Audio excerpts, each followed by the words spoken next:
Hello friends, welcome back to my YouTube channel Ratna Sarvesh.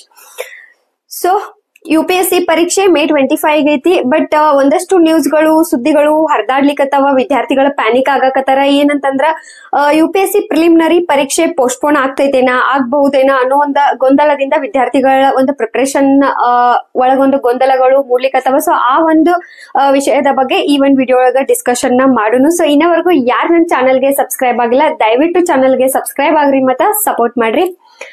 So ಪಾಲ್ಗಾಮ್ ಒಳಗ ಒಂದು ಮುಕ್ತ tourist ಮೇಲೆ ಒಂದು ಟೆರರಿಸ್ಟ್ ಅಟ್ಯಾಕ್ ಆಗಿದ್ದೆಲ್ಲ ನಿಮಗ್ ಗೊತ್ತೈತಿ. ಅಂಡ್ ಆಪರೇಷನ್ ಸಿಂಧೂರ ಮೂಲಕ ಭಾರತ ಅದಕ್ಕ ಅತ್ಯುತ್ತಮವಾದಂತ ಒಂದು ಪ್ರತಿಕ್ರಿಯೆ ಕೊಟ್ಟಿರೋದನ್ನು ನಿಮಗ್ ಗೊತ್ತೈತಿ. ಬಟ್ ಸದ್ಯಕ್ಕ ದೇಶದೊಳಗ ಸಿಚುವೇಶನ್ ಸರಿ ಇಲ್ಲ, ವಾರ್ ಸಿಚುವೇಶನ್ ಇರೋದ್ರಿಂದ IPL ಒಂದು ಮ್ಯಾಚ್ ಗಳನ್ನು ಪೋಸ್ಟ್ಪೋನ್ ಆಗಿದವು. ಸೊ ಹಿಂಗಾಗಿ ವಿದ್ಯಾರ್ಥಿಗಳು ಅದ್ರಾಗನ ಒಂದು ಬಾರ್ಡರ್ ಸ್ಟೇಟ್ ಇರ್ತಾವಲ್ಲ, ಪಂಜಾಬ್ ಆಗಿರ್ಬೋದು, ಗುಜರಾತ್ ಆಗಿರ್ಬೋದು, ಜಮ್ಮು ಕಾಶ್ಮೀರ ಆಗಿರ್ಬೋದು, ಈ ತರ ಗಡಿ ಒಳಗಿರುವಂತ ರಾಜ್ಯಗಳಲ್ಲಿ ಪ್ರಿಪೇರ್ ಆಗುವಂತ ವಿದ್ಯಾರ್ಥಿಗಳಿಗೆ ಒಂದು ಗೊಂದಲ ಆಗತೈತಿ. ಅಂಡ್ ಅವ್ರ ಒಂದು ಪ್ರಿಪರೇಷನ್ ಒಳಗ ತೊಂದರೆ ಆಗತೈತಿ, ಒಂದು ಸ್ಟ್ರೆಸ್ ಲೆವೆಲ್ ಒಳಗ ತೊಂದರೆ ಆಗ್ಲಿಕ್ಕತ್ತದ. ಹಿಂಗಾಗಿ ಒಂದು ನ್ಯೂಸ್ ಸ್ಪ್ರೆಡ್ ಆಗತೈತಿ ಎಕ್ಸಾಮ್ ಪೋಸ್ಟ್ಪೋನ್ ಆಗ್ತೈತೇನ ಅಂತ ಹೇಳಿ. ಅಂಡ್ ಇನ್ನೊಂದ್ ಪಾಯಿಂಟ್ ಹೇಳೋದಂದ್ರೆ, ಈ ಹಿಂದೆ ಯಾವಾಗಾರ ಎಕ್ಸಾಮ್ ಪೋಸ್ಟ್ಪೋನ್ ಆಗಿದ್ದು ಏನ ಅಂತಂದ್ರೆ, ಎಸ್ 2014 ಒಳಗ ಜನರಲ್ ಎಲೆಕ್ಷನ್ ಕಾರಣಗಳಿಂದ ಎಕ್ಸಾಮ್ ಪೋಸ್ಟ್ಪೋನ್ ಆಗಿತ್ತು, ಸಿವಿಲ್ ಸರ್ವಿಸ್ ಪ್ರಿಲಿಮಿನರಿ ಇದು. ಅದಾದ್ಮೇಲೆ 2020 ಒಳಗ ಕೋವಿಡ್ ಕಾರಣದಿಂದ ಪರೀಕ್ಷೆ ಪೋಸ್ಟ್ಪೋನ್ ಆಗಿತ್ತು. ಅದರ್ವೈಸ್ ಯಾವುದೇ ರೀತಿ ಸಿಂಪಲ್ ಕಾರಣಗಳಿಗಾಗಿ ಒಂದು ಈ UPSC ಪ್ರಿಲಿಮಿನರಿ ಪರೀಕ್ಷೆ ಆಗಿರ್ಬೋದು, ಮೇನ್ಸ್ ಆಗಿರ್ಬೋದು, ಇಂಟರ್ವ್ಯೂ ಇವೆಲ್ಲ ಪೋಸ್ಟ್ಪೋನ್ ಆಗಂಗಿಲ್ಲ.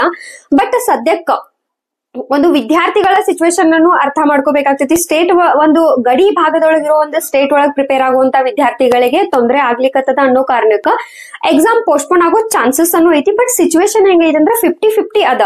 ಅಂಡ್ UPSC ಒಂದು ಕಮಿಷನ್ ಇಂದ ಯಾವುದೇ ರೀತಿ ಅಫಿಷಿಯಲ್ ಆಗಿ ಯಾವುದೇ ರೀತಿ ಇನ್ಫಾರ್ಮೇಶನ್ ಇನ್ನು ಹೊರಗಡೆ ಬಂದಿಲ್ಲ. ಎಕ್ಸಾಮ್ ಪೋಸ್ಟ್ಪೋನ್ ಆಗ್ತೈತಿ ಅಥವಾ ಆಗುದಿಲ್ಲ ಅಂತೇಳಿ ಯಾವುದೇ ಒಂದು ಇನ್ಫಾರ್ಮೇಶನ್ ನೋಟಿಫಿಕೇಶನ್ ರೂಪದೊಳಗಾಗಿರ್ಬೋದು ಅಫಿಷಿಯಲಿ ಬಂದಿಲ್ಲ. ಬಟ್ ವಿದ್ಯಾರ್ಥಿಗಳೊಳಗ ಗೊಂದಲ, ಒಂದು ಸ್ಟ್ರೆಸ್ ಆಗ್ಲಿಕ್ಕತ್ತದ. ಅದಕ್ಕ ಈ ಒಂದ್ ವಿಡಿಯೋ ಮಾಡಾಕತ್ತೇನಿ. ಏನಂತಂದ್ರ ಜಾಸ್ತಿ ದಯವಿಟ್ಟು ಪ್ಯಾನಿಕ್ ಆಗಕ್ ಹೋಗ್ಬೇಡ್ರಿ. ಜಸ್ಟ್ ಉಳಿದಿರೋ ಒಂದು 20 ಡೇಸ್ ಏನೈತಲ್ಲ ಅದು ಬಹಳ ಕ್ರುಷಿಯಲ್ ಐತಿ. ಯಾಕಂದ್ರೆ ಈ ಟೈಮ್ ಒಳಗ್ ನೀವೇನು ರಿವಿಷನ್ ಮಾಡ್ತಿರ್ಲ ಅದ್ರ ಮೇಲೆ ನಿಮ್ಗ ಮತ್ತೊಂದು 10-15 ಅಂಕಗಳು ಜಾಸ್ತಿ ಸಿಗುವಂತ ಚಾನ್ಸಸ್ ಇರ್ತೈತಿ. ಸೊ ದಯವಿಟ್ಟು ಪ್ಯಾನಿಕ್ ಆಗಕ್ ಹೋಗ್ಬೇಡ್ರಿ. ಸಮ್ವೇರ್ ಆತರ ಏನಾರ ಎಕ್ಸಾಮ್ ಪೋಸ್ಟ್ಪೋನ್ ಆಗೋದನ್ನ ಇತ್ತಂದ್ರ ಜಸ್ಟ್ ಒಂದು 2-3 ಡೇಸ್ ಒಳಗ ಒಂದು ನೋಟಿಫಿಕೇಶನ್ ಅಂತೂ ಬರ್ತದ ಅಫಿಷಿಯಲ್ ಆಗಿ. ಅದ್ರ ಸಲುವಾಗಿ ವೇಟ್ ಮಾಡ್ರಿ. ಅಂಡ್ ನಿಮ್ಮ ರಿವಿಷನ್ ಆಗಿರ್ಬೋದು, ನಿಮ್ ಪ್ರಿಪರೇಷನ್ ನ ಯಾವುದೇ ಕಾರಣಕ್ಕೂ ಸ್ಟಾಪ್ ಮಾಡಕ್ ಹೋಗ್ಬೇಡ್ರಿ, ಕಂಟಿನ್ಯೂ ಬಿಡ್ರಿ. ಇನ್ ಕೇಸ್ ಪೋಸ್ಟ್ಪೋನ್ ಆದ್ರೂ ಮತ್ತೊಂದು 10-15 ಡೇಸ್ ನಿಮಗ ಎಕ್ಸ್ಟ್ರಾ ರಿವಿಷನ್ ಮಾಡ್ಲಿಕ್ಕೆ ಸಿಗ್ತದ. ಸೊ ದಯವಿಟ್ಟು ಜಾಸ್ತಿ ಪ್ಯಾನಿಕ್ ಆಗಕ್ ಹೋಗ್ಬೇಡ್ರಿ. ಕಡಿಮೆ ಟೈಮ್ ಅದ. ಆಲ್ರೆಡಿ ಕೆಲವು ವಿದ್ಯಾರ್ಥಿಗಳು ಒಂದು ಕಾನ್ಫಿಡೆನ್ಸ್ ಲೆವೆಲ್ ನ ಕಳ್ಕೊಂಡಿರ್ತಾರ. ಯಾಕಂತಂದ್ರ ನಂದು ಓದಿದ್ದೆಲ್ಲ ನೆನಪು ಬರ್ವತ್ತು, ಟೆಸ್ಟ್ ಸೀರೀಸ್ ಒಳಗ್ ನಾ ಕಡಿಮೆ ಅಂಕ ತಗೊಂಡೇನಿ, ಸೊ ಈ ಅಟೆಂಪ್ಟ್ ವೇಸ್ಟ್ ಮಾಡ್ಕೋಬಾರ್ದು ನಾನು, ಸೊ ಈ ವರ್ಷ ಬರೆಯಂಗಿಲ್ಲ, ನೆಕ್ಸ್ಟ್ ಇಯರ್ ಬರೀತೀನಿ. ಈ ತರ ಒಂದಷ್ಟು ಜನ ಕಾನ್ಫಿಡೆನ್ಸ್ ಲೆವೆಲ್ ಕಳ್ಕೊತಿರ್ತಾರ. ಅಂತದ್ರೊಳಗೆ ಈ ತರ ಸುದ್ದಿಗಳು ಏನಾರ ಸ್ಪ್ರೆಡ್ ಆಗಾಕತ್ತು ಅಂತಂದ್ರ ಸ್ಟಡಿ ಮಾಡಕ್ ಮತ್ ಮನ್ಸ್ ಬರಂಗಿಲ್ಲ, ಏನಾಗ್ತದೋ ಏನೋ. ಸೊ ಈ ತರ ಕನ್ಫ್ಯೂಷನ್ ಒಳಗ ಓದೋದ್ರ ಬಗ್ಗೆ ಗಮನ ಕಡಿಮೆ ಹೋಗ್ತದ. ಹಿಂಗಾಗಿ ಈ ಒಂದ್ ವಿಡಿಯೋ ಮಾಡ್ಲಿಕ್ಕತ್ತೇನಿ. ಸೊ ದಯವಿಟ್ಟು ಪ್ಯಾನಿಕ್ ಆಗ್ಬೇಡ್ರಿ, ನಿಮ್ಮ ಒಂದು ಪ್ರಿಪರೇಷನ್ ನ ಕಂಟಿನ್ಯೂ ಇಡ್ರಿ.